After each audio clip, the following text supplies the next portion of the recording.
یہ ایک حقیقت ہے جس کا انسانی چہرہ ہے، جس کا دکھ درد ایک انسان کا دکھ درد ہے، اور ہمیں اس کو کتنا سیریسلی لینا ہے. ہم کسی اور سے نہیں بات کرتے. سب سے مشکل کانورسیشن ہوتی کسی کے لیے بھی، میرے لیے بھی، کہ میں کسی ایسی ماں سے بات کروں جن کا انہوں نے ابھی اپنا بچہ کھویا ہو. I am a parent myself so I know the pain. Doctor Shabnam السلام علیکم. وعلیکم السلام. تھینک یو ویری مچ کہ آپ نے ہمارے لیے وقت نکالا. جی آئی کین ہیئر یو. بہت شکریہ آپ نے ہمارے سے گفتگو کے لیے وقت نکالا. یہ کورونا پہ بڑا لوگوں کا ایک کیجول ایٹیٹیوڈ ہے، جیسے بس کورونا کا کیا ہے، ہو جاتا ہے، نہیں ہوتا. سڑکوں پہ دیکھیں لاکھوں لوگ پھر رہے ہیں، کچھ پرواہ نہیں ہے.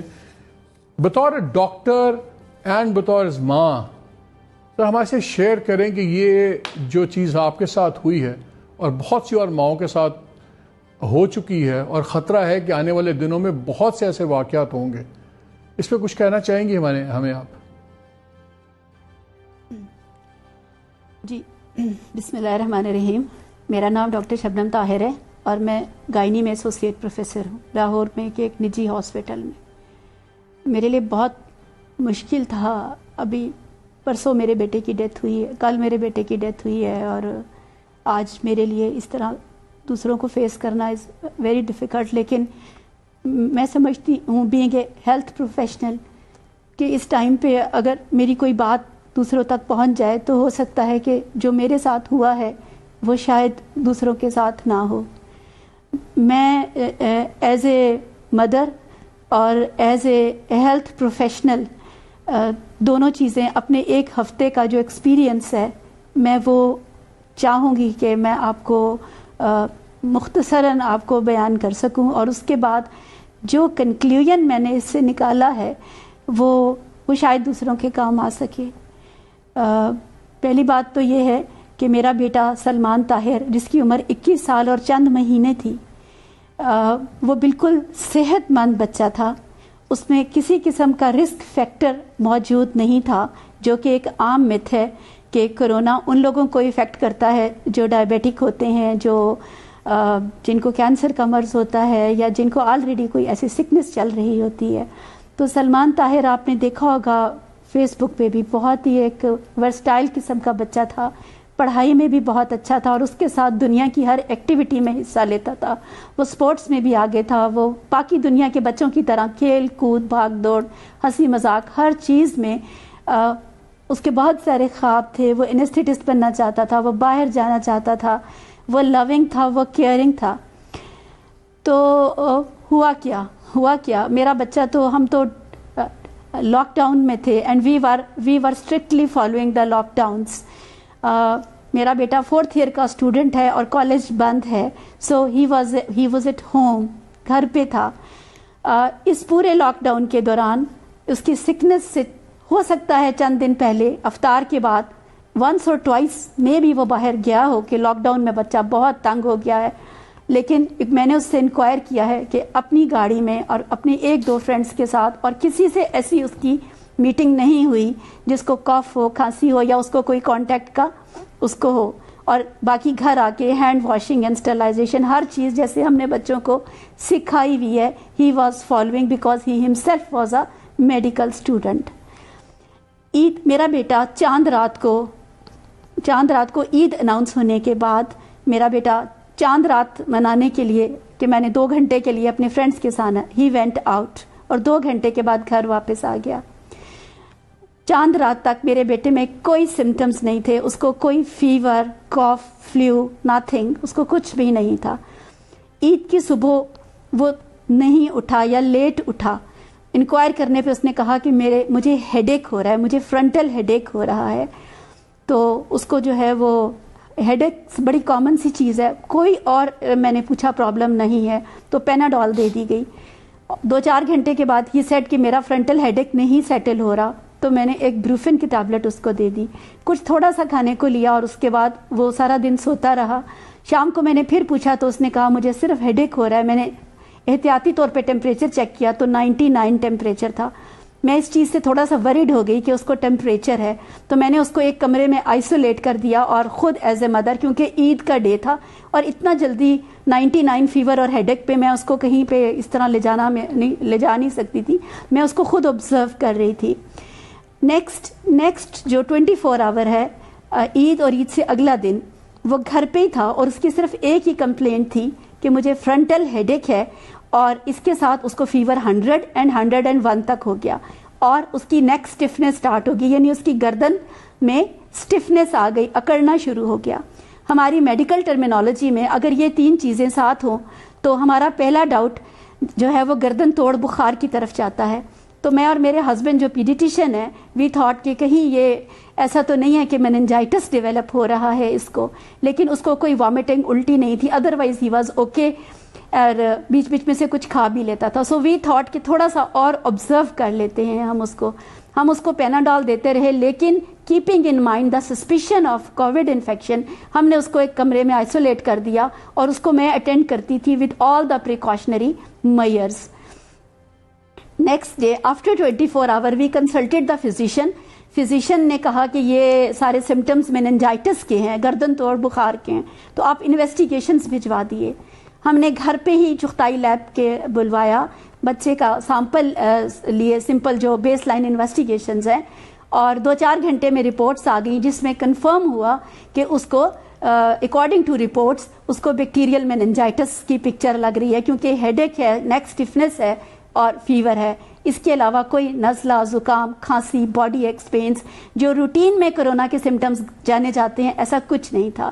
جو ہی ہمیں رپورٹ ملی، ہم 30 منٹ میں اس کو لے کے ہاسپٹل چلے گئے۔ ہاسپٹل میں اس کا لمبر پنکچر ہوا، ریڑھ کی ہڈی سے پانی نکالا، اور اس کے بعد اس کو اینٹی بایوٹک سٹارٹ کر دی گئی، اور اس کو روم میں شفٹ کر دیا گیا۔ اس کو روم میں کسی قسم کا، میں اس کے پاس تھرو آؤٹ رہی ہوں، اس کو کوئی کھانسی، نزلہ، زکام، ریسپریٹری پرابلم نہیں ہوا۔ اس کو اینٹی بایوٹکس لگنے کے بعد اور پیراسیٹامول ملنے کے بعد وہ تھوڑا کمفرٹیبل ہو گیا۔ اگلے دن اس کو فزیشین نے دیکھا اور لمبر پنکچر کی رپورٹ آ گئی اس کی، جس پہ اس کا وائرل میننجائٹس ڈائگنوز ہوا کہ اس کو گردن توڑ بخار ہے، وائرل میننجائٹس، اس لیے اس کو اینٹی وائرل ٹریٹمنٹ بھی سٹارٹ ہو گیا۔ اس کے ساتھ چونکہ میں very close to the patient تھی، تو میں نے دیکھا اس کی ایک آنکھ سوجنا شروع ہو گئی ہے۔ مجھے یہ تھوڑا ان یوزول لگا، تو نیورو فزیشین کو کال کیا، انہوں نے آ کے دیکھا، انہوں نے سی ٹی اسکین ایڈوائز کیا، C T scan was completely okay. So انہوں نے کہا کوئی بات نہیں، آپ یہی ہیڈ میننجائٹس ہے، اس کے ساتھ تھوڑا شاید یہ اس طرح کا ہو رہا ہے، تو آپ یہی میڈیسن کنٹینیو رکھیں۔ اور کووڈ کا ہم نے کہا، تو انہوں نے کہا کووڈ کا کوئی سسپیشن نہیں لگتا، تو ابھی ویٹ کرتے ہیں تھوڑا، لیکن چلیں چیسٹ ایکس رے کرا لیتے ہیں۔ تو چیسٹ ایکس رے جب کرایا تو اس پہ ایک پیچ آیا، سنگل ایک آدھ پیچ آیا، تو وہ کہنے لگے کہ یہ کوئی ساتھ نمونیا کی پکچر بھی لگ رہی ہے۔ اور اب جب ہم نے ایکس رے پہ وہ پیچ دیکھا تو ہمیں ڈاؤٹ ہوا کہ یہ کووڈ انفیکشن ہو سکتی ہے، ساتھ ہی کووڈ کا ٹیسٹ بھی بھجوا دیا گیا۔ اور اس کے بعد یہ ساری ٹریٹمنٹ اس کو چلتی رہی، اور اس کو روم میں ہم مانیٹر کرتے رہے۔ نیکسٹ another 24 آورس کے اندر اینٹی بایوٹکس تو جا رہی تھیں، اس کو ریسپریٹری سمٹمز اپیئر ہونا شروع ہو گئے، اس کا ریسپریٹری ریٹ تیز ہونا شروع ہو گیا، اس کو آکسیجن کے بغیر وہ بریتھ لیس ہو جاتا، پہلے 4 litre 5 litre and then 10 litres تک وہ جانا شروع ہو گیا۔ And gradually because I myself was observing, تو میں نے دیکھا کہ وہ ڈفرینٹ چیزیں، اس کا ہارٹ ریٹ تیز ہو رہا ہے، ریسپریٹری ریٹ تیز ہو رہا ہے، وہ کولڈ اینڈ کلیمی ہے۔ تو میں نے جو کنسلٹنٹ کے ساتھ کہ مجھے لگتا ہے کہ یہ سیپسس میں جا رہا ہے، یہ شاک میں جا رہا ہے، یہ ڈی آئی سی میں، تو وہ تمام پکچر انویسٹیگیشنز جب آئیں تو پتہ چلا کہ یکے بعد دیگرے اوپر نیچے ڈفرینٹ طرح کی کمپلیکیشنز ڈیولپ ہوتی جا رہی ہیں۔ مین وائل کووڈ کی رپورٹ بھی آ گئی جو کہ پازیٹیو تھی، تو اس کو کووڈ کے لیے شفٹ کرا دیا گیا۔ And then it took only 12 hours, اور ہر 4 گھنٹے بعد 6 گھنٹے بعد جو ایکس رے ہوا وہ پہلے سے برا تھا، اور اس کی سیچوریشن ڈراپ ہوتی چلی گئی۔ And he developed all the complications, including DIC, including the sepsis, meningitis, encephalitis, and pneumonia, and اس کے lungs from being a perfectly healthy young man سے آخری لمحے تک یہ ٹوٹل سائیکل کتنے دن کا تھا؟ یہ ٹوٹل اس کو جو ہے وہ ٹوٹل اگر آپ پہلا دن عید والا دن چھوڑ دیں تو اس کے بعد 72 آورس کا ٹائم لگا ہے، 72 آورس۔ اس میں